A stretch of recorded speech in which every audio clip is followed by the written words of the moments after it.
Chapter 53. The Dracula Solution. Dracula is better known to fiction than to history, but there actually was a Prince Dracula, 1431 to 1476, known also as Vlad the Impaler.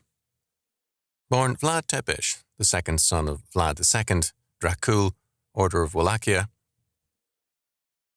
The Turks at that time were moving into the Balkans and conquering much of it. After a defeat, Vlad II was required to send his two younger sons, Dracul and Radu, quote, the handsome men, quote, as hostages to the Turks. Radu, in time, was successfully seduced into homosexuality by Sultan Murad II, but Dracul escaped to seize power in Wallachia in 1448. He then waged war against Turkey until his assassination in 1476. Wallachia covered an area now a part of both Romania and Hungary. During the 39 years of his rule, he is said to have killed between 40,000 and 100,000 people in an area then populated by 500,000. Dracul, whose life was governed by an overpowering hatred of Turks, was, in his methods and standards, very much a Turk and a product of their training.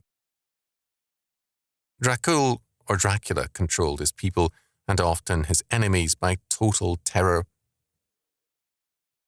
When Turkish envoys on one occasion refused to remove their turbans in his throne room, he had their headgear hammered onto their heads. A fountain, not usually used, was equipped with a golden cup for those who wanted a drink of water.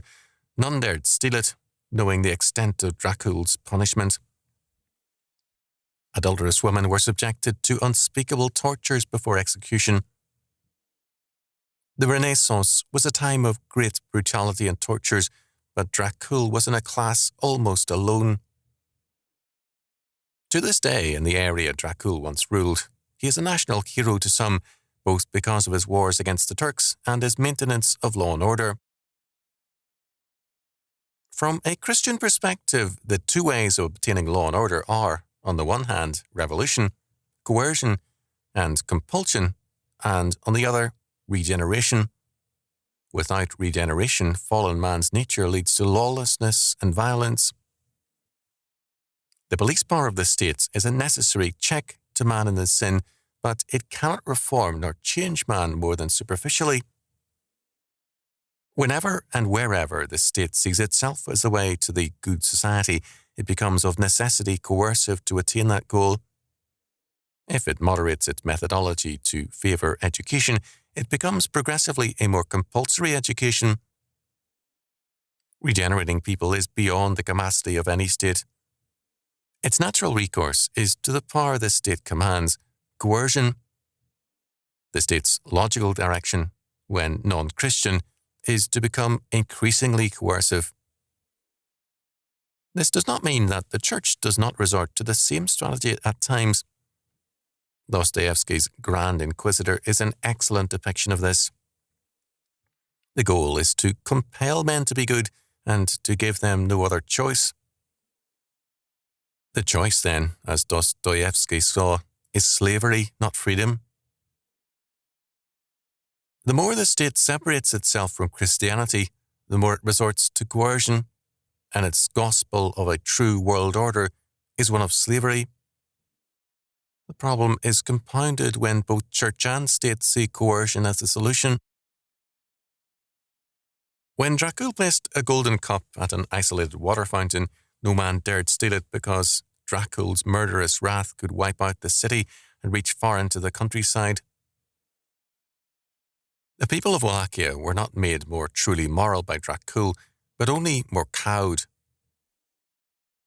Under Joseph Stalin, some Russians believed life to be safer because of the fear of Stalin. Since then, some have longed for the security of the Stalin and Brezhnev years.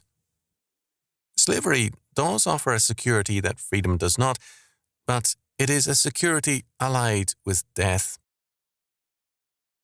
Dracul's terror led to no theft of the golden cup, but no more moral society was created thereby, only a more terrorized one. But the Dracul solution is appealing to many. It offers, quote, the good society, end quote, on an easier basis, supposedly. In reality, it moves us into another direction, into a non-moral and compulsory compliance with the state.